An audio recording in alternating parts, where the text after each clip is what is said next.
मिलने की तुम कोशिश करना, वादा कभी न करना।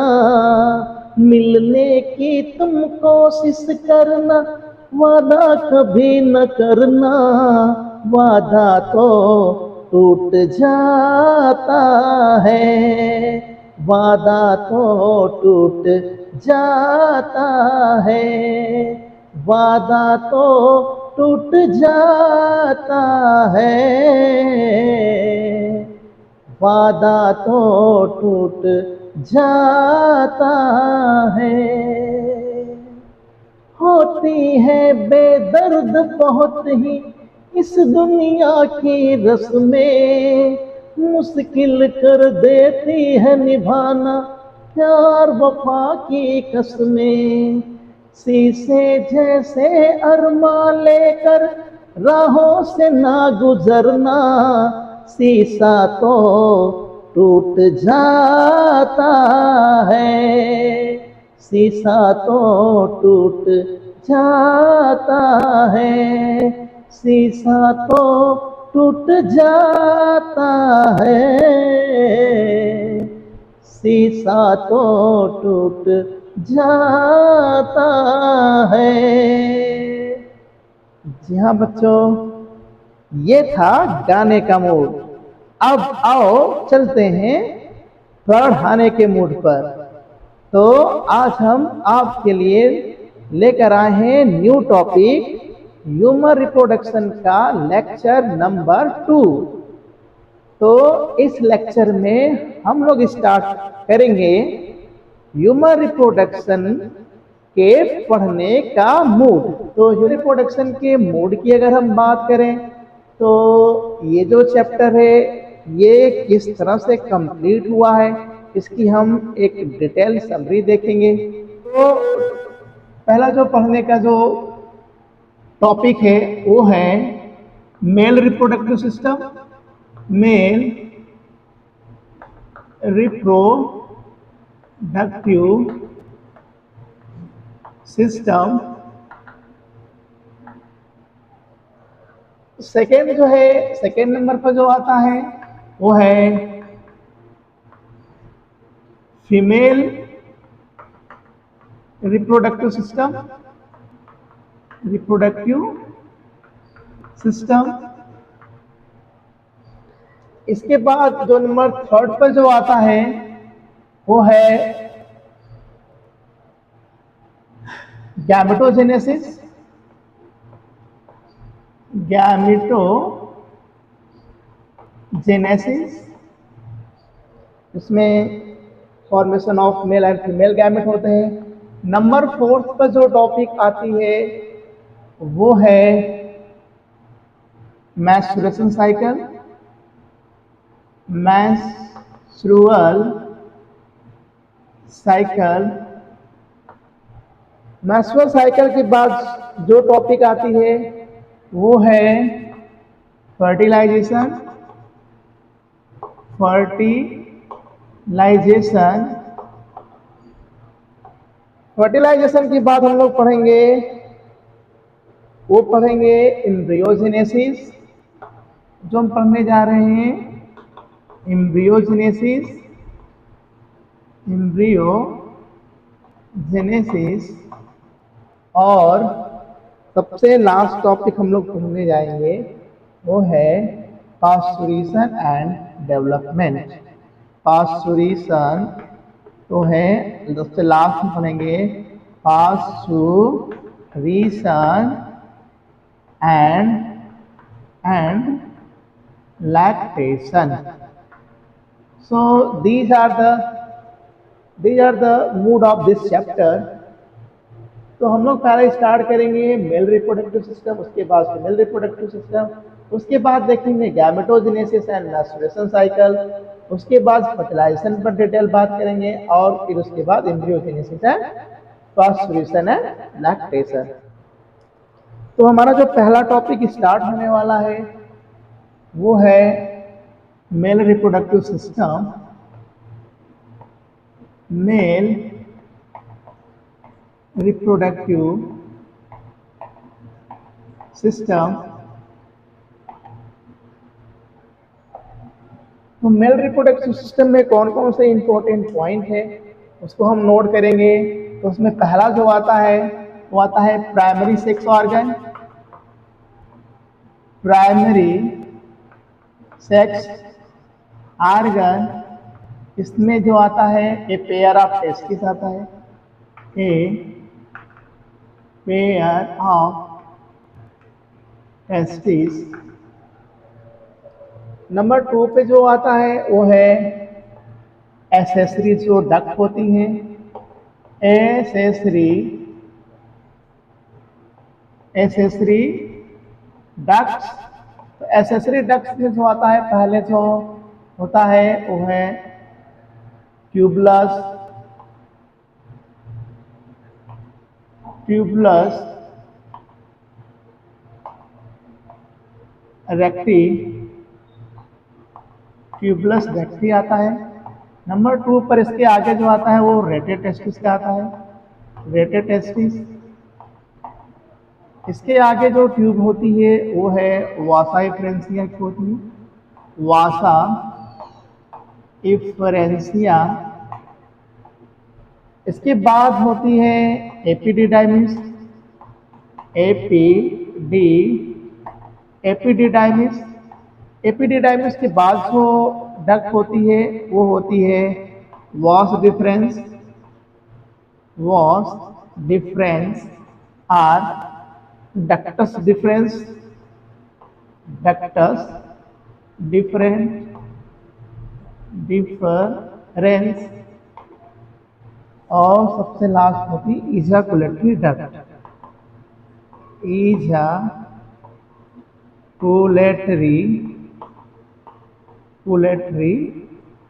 Duct. So these are the accessory duct which are involved in male reproductive system. Now let's number 3 पर जो है वो है एसेसरी ग्लैंड, एसेसरी ग्लैंड। और एसेसरी ग्लैंड में जो ग्लैंड आती हैं तो उसमें 3 मेन इंपॉर्टेंट ग्लैंड है, 3 इंपॉर्टेंट मेन ग्लैंड है जो कि है, पहला उसमें आता है वो है सेमिनल वेसिकल, सेमिनल वेसिकल की ग्लैंड है। दूसरे नंबर पर आता है प्रोस्टेट ग्लैंड, प्रोस्टेट ग्लैंड। और तीसरे नंबर पर जो ग्लैंड है वो है Cowper's gland, Cowper's gland are bulbo urethral gland. So these are the glandular system in related to the male reproductive system. Number 4 की बात करें तो वो आ जाता है नंबर 4 पर जो आता है वो है एक्सटर्नल जेनाइटेलिया, एक्सटर्नल जेनाइटेलिया। तो एक्सटर्नल जेनाइटेलिया में मेन जो जेनाइटेलिया है वो है पेनिस, दूसरा जो है वो है स्क्रोटम, और जो तीसरा है वो है यूरेथ्रा। तो मेल रिप्रोडक्टिव सिस्टम जो है वो ये 4 जो है स्पेशल सब टॉपिक में बटा हुआ है। इसमें प्राइमरी सेक्स ऑर्गन में ये पेयर ऑफ टेस्टिस आता है, एसेसरी डक्ट में tubuli recti, rete testis, vasa efferentia, epididymis, vas deferens or ductus deferens or ejaculatory duct आती है। और एसेसरी ग्लैंड में 3 ग्लैंड होती हैं, वो है सेमिनल वेसिकल है, प्रोस्टेट ग्लैंड है, प्रॉपर ग्लैंड है। और एक्सटर्नल जेनाइटेलिया में जो है वो पेनिस है, स्क्रोटम है और यूरेथ्रा है। तो these are the main structure related to the male reproductive system. तो अब बात आती है वो है female reproductive system. Female reproductive system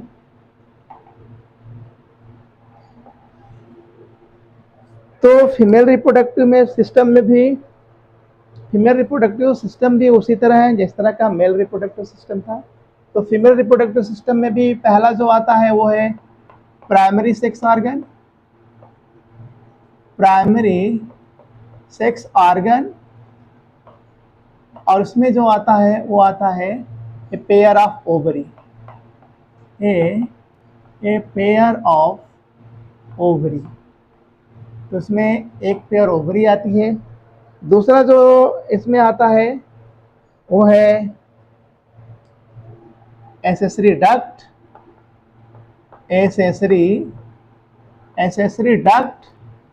तो एसेसरी डक्ट में जो स्ट्रक्चर्स आते हैं वो है, पहला तो है इसमें ओविडक्ट, ओविडक्ट जिसमें आता है स्पेशली इनफंडिबुलम आता है। दूसरा जो आता है वो है एम्पुला आता है। और तीसरा जो आता है इस्थमस आता है। और चौथा जो आता है वो है यूटेराइन पार्ट। तो these four structures actually come under the oviduct structure। दूसरा जो आता है वो है ये यूट्रस आता है, यूटेरस। इसमें भी कई पार्ट होते हैं। तो इसमें पहला जो पार्ट होता है वो फंडस होता है। दूसरा पार्ट बॉडी आर कार्पस होता है,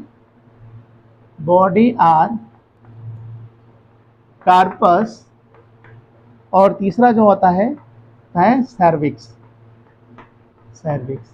तो ये तीन पार्ट जो होते हैं वो यूट्रस में आते हैं। इसके बाद जो आता है वो है वैजाइना। नंबर 3 पर जो है, नंबर 1 पर जो है हो गया ओविडक्ट, नंबर 2 पर हो गया यूट्रस, और नंबर 3 पर हो गया जो वैजाइना है। तो these are the accessory duct related to the female reproductive system। अब आती है बात नंबर 3 पर। नंबर 3 पर हम स्टार्ट करते हैं एसेसरी ग्लैंड की। तो एसेसरी ग्लैंड में जो आती हैं एसेसरी ग्लैंड, तो एसेसरी ग्लैंड में स्पेशली है जो स्ट्रक्चर्स आते हैं। तो मेनली यहाँ पर 3 ग्लैंड होती हैं। तो 3 ग्लैंड में जो मेन ग्लैंड है वो है पैरा यूरिथ्रल ग्लैंड, और दूसरा जो है वो है बर्थोलिन ग्लैंड।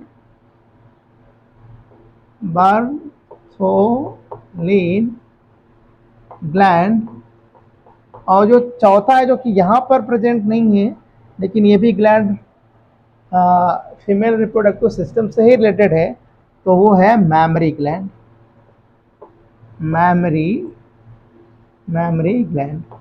तो ये फीमेल रिप्रोडक्टिव, तो मेन जो 2 ग्लैंड है जो कि फीमेल रिप्रोडक्टिव सिस्टम में आता है वो पैरा यूरिथ्रल ग्लैंड है और बर्थोलिन ग्लैंड है जो कि वेस्टिब्यूल। नंबर 4 पर जिसकी बात कर रहे हैं वो है एक्सटर्नल जेनिटेलिया।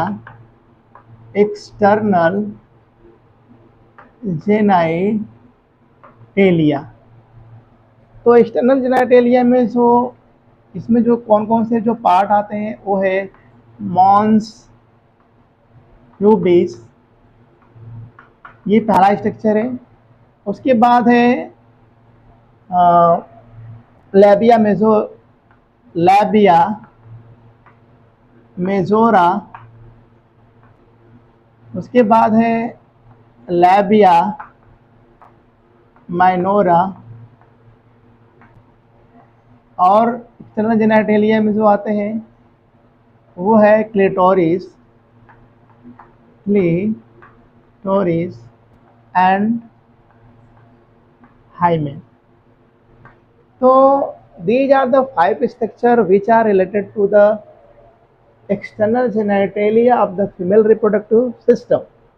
तो अब जो male reproductive system, female reproductive system के बाद जो अगला जो टॉपिक जो आता है तो वो है गैमेटोजेनेसिस का।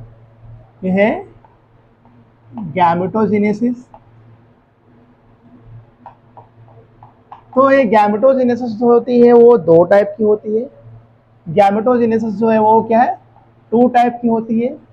पहला तो होता है स्पर्मेटोजेनेसिस, स्पर्मेटोजेनेसिस, और दूसरा जो होता है वो oogenesis होता है, oogenesis। तो स्पर्मेटोजेनेसिस में जो मेन जो स्ट्रक्चर्स होते हैं उसमें आती है स्पर्मेटोगोनिया, स्पर्मेटोगोनिया आती है, और ये कन्वर्ट होती हैं प्राइमरी स्पर्मेटोसाइट, प्राइमरी स्पर्मेटोसाइट। अब ये इसका कन्वर्जन जो होता है वो सेकेंडरी स्पर्मेटोसाइट में होता है, स्पर्मेटोसाइट्स में होता है। सेकेंडरी स्पर्मेटोसाइट जो होती हैं वो स्पर्मेटिड का फॉर्मेशन करती हैं, स्पर्मेटिड्स का फॉर्मेशन करती हैं, और स्पर्मेटिड जो है वो स्पर्मेटोजोआ का फॉर्मेशन करते हैं, स्पर्मेटोजोआ। तो these are the structures involved in spermatogenesis. And what are the structure which are involved in oogenesis? तो यहाँ पर भी उसी तरह है, oogonia है। यहाँ पर भी वो स्ट्रक्चर जो है वो क्या है, oogonia। तो oogonia जो होता है वो कन्वर्ट होता है प्राइमरी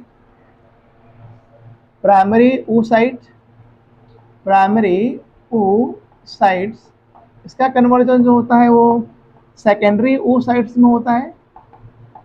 सेकेंडरी oocytes जो होती हैं उससे जो बनता है ootids बनता है, और ootids से किसका फॉर्मेशन होता है, ओआ का फॉर्मेशन होता है।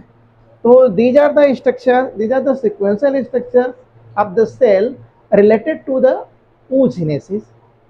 So these are the structures which are related to the spermatogenesis, that is spermatogonia, primary spermatocyte, secondary spermatocyte, and then spermatid, and then spermatozoa.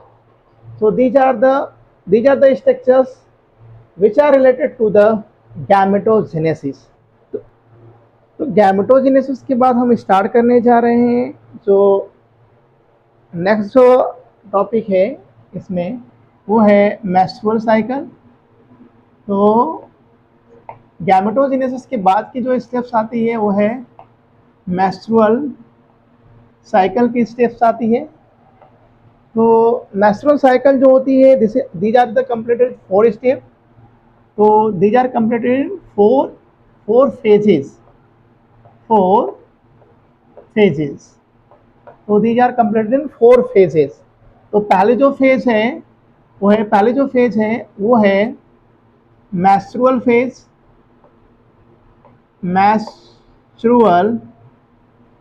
Menstrual phase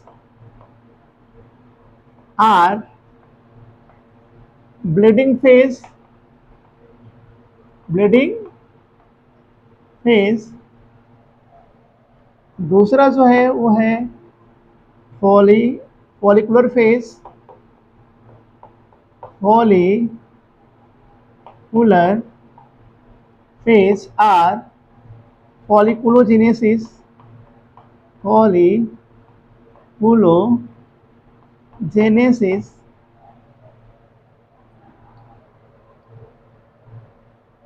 number जो थर्ड पर जो फेज है वो है वोवुलेटरी फेज।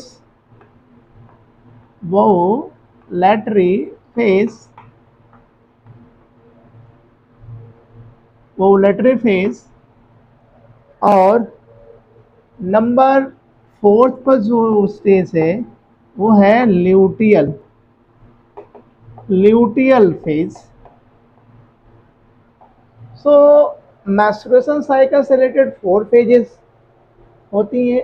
उसमें जो पहले फेज है मैस्टुरल फेज है या ब्रीडिंग फेज, जो कि 1 से लेकर के 4 या 3 या 5 दिन की होती है। फॉलिकुलर जो फेज होती है, जहाँ पर फॉलिकुलोजेनेसिस होती है, जिसमें ढेर सारी जो फॉलिकल होती हैं वो मैच्योर होती हैं, और इनका जो होता है ब्रीडिंग के बाद और 14वें दिन से पहले की ये कंडीशन होती है। और ठीक 14 से 16 ईयर जो होती है वो ओवुलेटरी फेज होती है, जिसमें कि ओवल्स होते हैं वो ओवरी से कम आउट होते हैं, और उसके बाद जो है वो ल्यूटियल फेज आती है। तो these are the 4 stages which are related to the menstrual cycle. अगला जो मेंस्ट्रुएशन साइकिल के बाद जो अगला जो टॉपिक है ह्यूमन रिप्रोडक्शन का, वो है फर्टिलाइजेशन।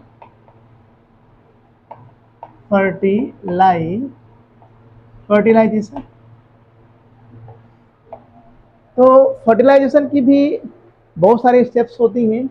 तो स्पेशली जो फर्टिलाइजेशन की जो मेन स्टेप्स है, उसमें जो पहला स्टेप्स आती है फर्टिलाइजेशन की, उसको की डिटेल में हम पढ़ाएंगे जब फर्टिलाइजेशन पढ़ाएंगे।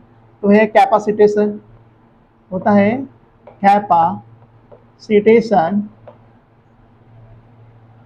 Capacitation and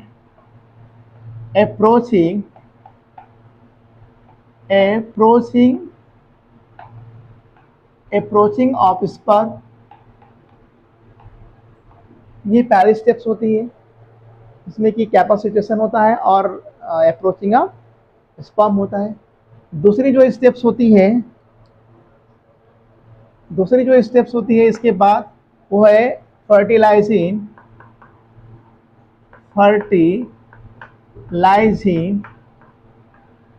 and anti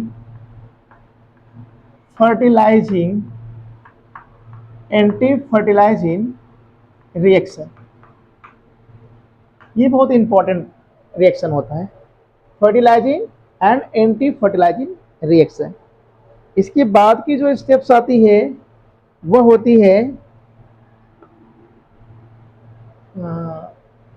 acrosomal reaction.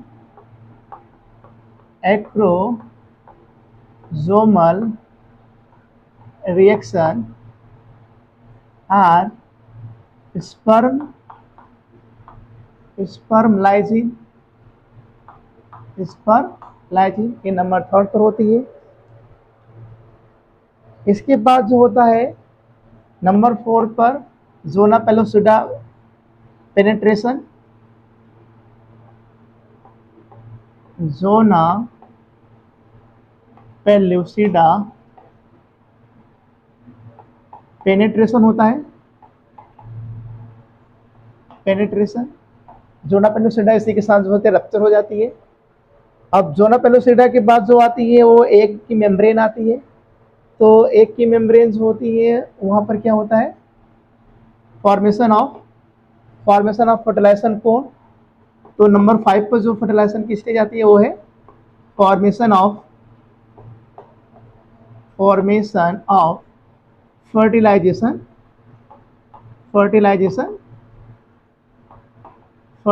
कोन। तो फर्टिलाइजेशन कोन का फॉर्मेशन होता है, जिसमें कि जो एक की जो प्लाज्मा मेम्ब्रेन होती है स्पर्म की प्लाज्मा मेम्ब्रेन के साथ जो होती है इंटरेक्ट करती है। और इसके बाद नंबर 6 पर जो होता है वो है start of meiosis second. Start of meiosis second. तो इसमें क्या होता है, इसमें 2 चीज़ें होती हैं। तो यहाँ पर क्या होता है कि मेटाफेज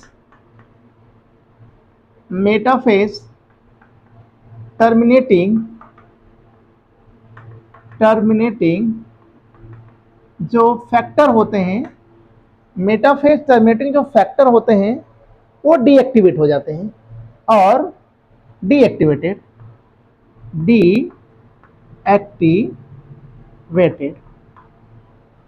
और एनाफेज प्रमोटिंग जो फैक्टर होते हैं, एनाफेज प्रोमोटिंग जो फैक्टर होते हैं वो एक्टिवेट हो जाते हैं, एक्टिवेटेड।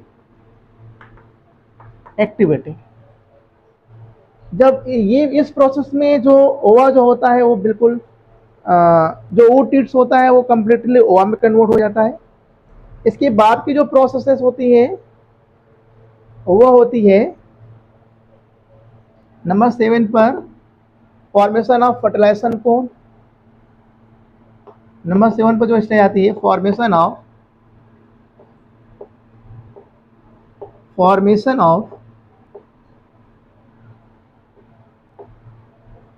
फर्टिलाइजेशन कोन आर, इसी को बोलते हैं कार्टिकल reaction,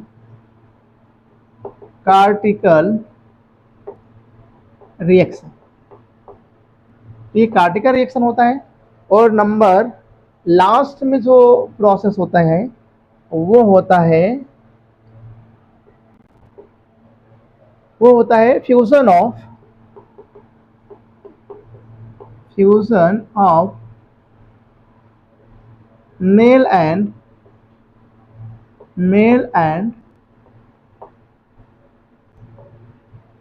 female pronuclei. So these are the 8 stages which are related to the fertilization. This stage occur in these sequences. First of all, there is the capacitation and approaching of sperm, and after this there is the second steps, fertilizing and anti-fertilizing reaction. This is the species specific reaction. इसके बाद जो होता है वो acrosomal reaction होता है या sperm lysis जो होता है। एक्रोजोमल जो कोरोनर रेडिएटिक लेयर जो होती है वो कंप्लीटली डाइजेस्ट हो जाती है यहाँ तक। इसके बाद की जो लेयर ओम की होती है वो जोना पेलोसिडा की होती है, वो आगे स्पर्म होता है क्योंकि वो नॉन सेलुलर लेयर होती है। तो स्पर्म जो होता है वो जोना पेलोसिडा को पेनिट्रेट करके अब इसमें जो जोना पेलोसिडा के बाद जो लेयर आती है वो प्लाज्मा मेम्ब्रेन ओवम की होती है, ओटिट्स की होती है।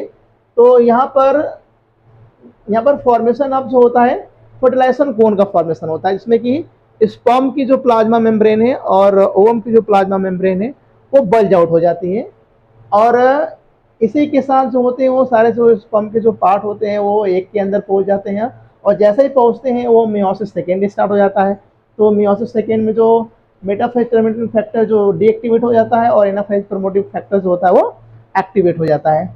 और एक्टिवेट होने के बाद जो अब ये जो ओवम जो होता है वो कंप्लीट मैच्योर ओवम में कन्वर्ट हो जाता है। और उसके बाद यहाँ पर जो होता है वो फॉर्मेशन ऑफ फर्टिलाइजेशन कौन नहीं है यहाँ पर, सॉरी, फर्टिलाइजेशन मेम्ब्रेन यहाँ पर है। फर्टिलाइजेशन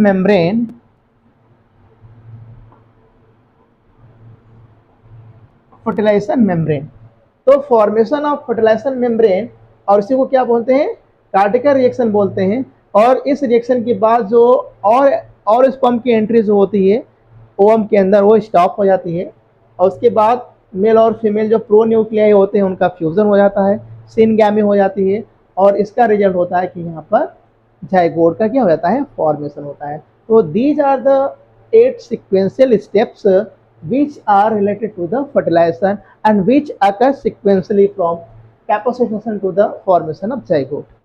फर्टिलाइजेशन के बाद जो नेक्स्ट स्टेप आती है वो है एम्ब्रियोजेनेसिस की आती है। तो अगला जो स्टेप्स होती है वो है एम्ब्रियोजेनेसिस।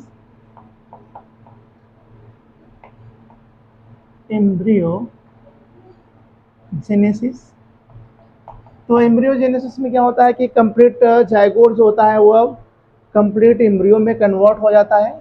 इसकी जो स्टेप्स होती हैं उसमें पहला जो होता है जो ये जो स्टार्ट होता है वो जाइगोट फॉर्मेशन से होता है। तो जाइगोट होता है, तो जाइगोट जो होता है वो उसमें जो होता है वो क्लीवेज होता है। यहाँ पर जो प्रोसेस होता है वो क्या होता है, क्लीवेज का होता है। और जो स्टेप्स आती है वो मोरोला की आती है, मोरोला। उसके बाद जो स्टेप्स आती है वो ब्लास्टुला आती है, ब्लास्टुला। ब्लास्टुला के पास जो होती है वो गैस्ट्रुला का फॉर्मेशन होता है, गैस्ट्रुला का फॉर्मेशन होता है। गैस्ट्रुला में क्या होता है, गैस्ट्रुला के बाद क्या होता है, ऑर्गेनोजेनेसिस होती है, ऑर्गेनोजेनेसिस होती है।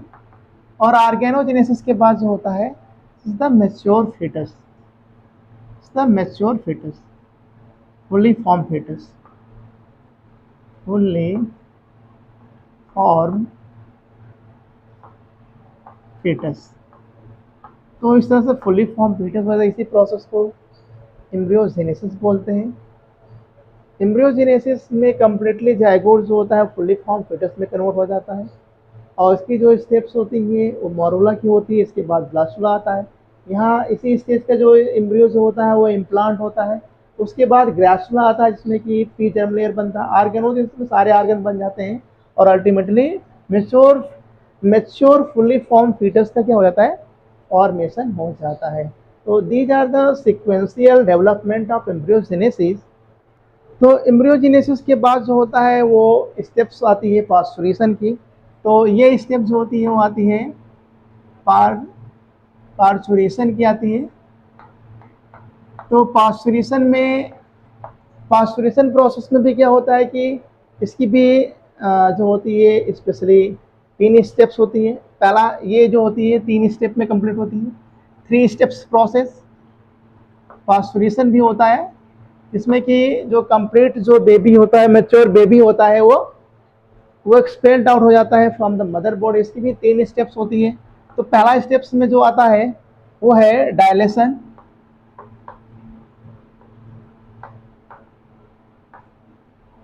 डायलेशन।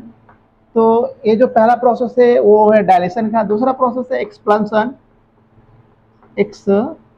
एक्सपल्सन।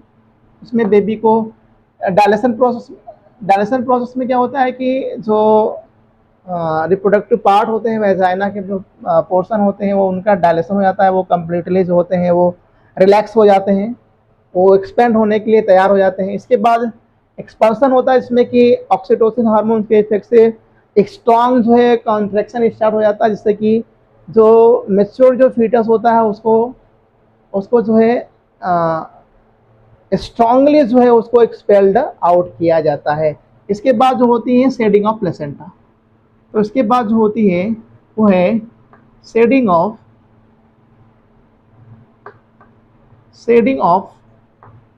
प्लेसेंटा।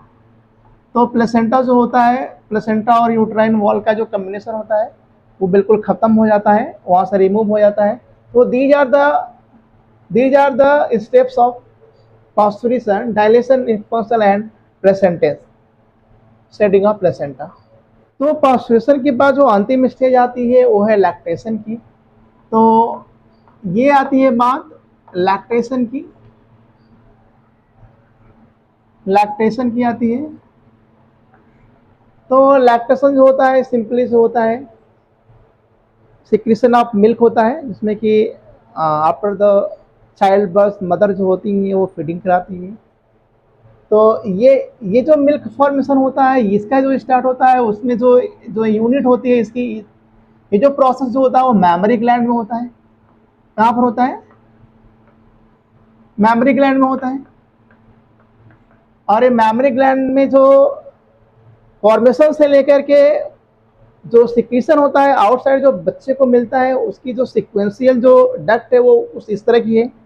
तो उसमें जो पहले जो डक्ट स्टार्ट होता है वो एल्वियोलाई है, एल्वियोलाई, जहाँ पर मिल्क का प्रोडक्शन होता है।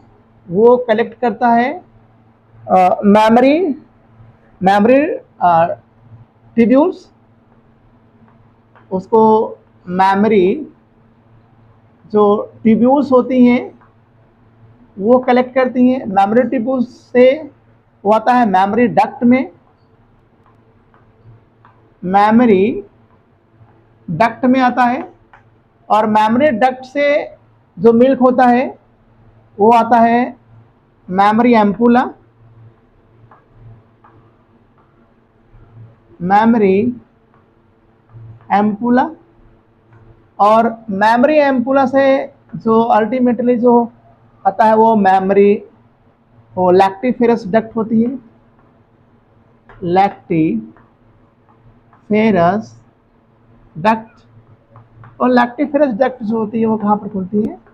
निपल्स में। तो ये कहाँ पर खुलती है? निपल्स में। तो these are the sequential tubule related to the mammary gland from where lactation formation of जो मिल्क है वो स्टार्ट होता है एल्वियोलाई से, और यहाँ से मिल्क बनने के बाद कलेक्ट होता है मैमरी ट्यूब्यूल्स के थ्रू। मैमरी ट्यूब्यूल्स जो होता है वो मैमरी डक्ट में जाता है। मैमरी डक्ट से वो जो मैमरी एम्पुला होती है वो वहाँ पर जाता है। मैमरी एम्पुला से लैक्टिफेरस डक्ट, और लैक्टिफेरस डक्ट जो होती है वहाँ पर कहाँ पर खुलती है? निपल्स में खुलती है।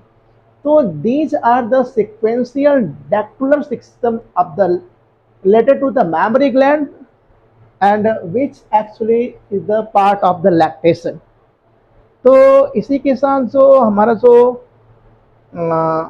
चैप्टर का जो ये मोड था, इसी मोड से हम लोगों की पढ़ाई करना है। सारे स्ट्रक्चर्स को यहाँ पर हम एक्सप्लेन कर चुके हैं। अब हम नेक्स्ट जो लेक्चर में जो हम स्टार्ट करेंगे वो इनके डिटेल स्ट्रक्चर्स के बारे में, इनके फॉर्मेशन, इनका किस तरह से वर्किंग सिस्टम है, इसके बारे में स्टार्ट करेंगे।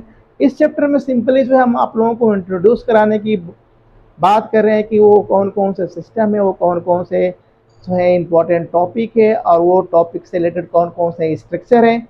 तो ये सारे जो स्ट्रक्चर्स जो है हम यहाँ पर जो है एक्सप्लेन कर चुके हैं। अब ये कैसे होता है, सारे जो वर्किंग सिस्टम है इनको हम नेक्स्ट जो लेक्चर है वहाँ से स्टार्ट करेंगे। तो इसी के साथ आज का जो ये लेक्चर है वो हम समाप्त करते हैं। और इससे पहले जो है मैं जेंटली जो रिक्वेस्ट करता हूँ कि अगर हमारे चैनल पर आप पहली बार आए हैं और ये वीडियो आप लोगों को अच्छा लग रहा है तो ज़रूर मेरे चैनल को सब्सक्राइब करें और लाइक करें, शेयर करें। और अगर कोई भी डाउट रह जाती है तो पोलाइटली जो है उसको आप कमेंट के फॉर्म में वो हमको सेंड कर सकते हैं मैसेज, और उसकी जो डाउट क्लासेस में उन सभी प्रॉब्लम को हम ज़रूर सॉल्व करेंगे। तो मेरा वो जो लेक्चर का जो तरीका है वो है क्लास फीलिंग कराना, बिल्कुल जैसे क्लास में हम लोग पढ़ाई करते हैं उस तरह के लेक्चर्स से फीलिंग कराना। तो थैंक यू।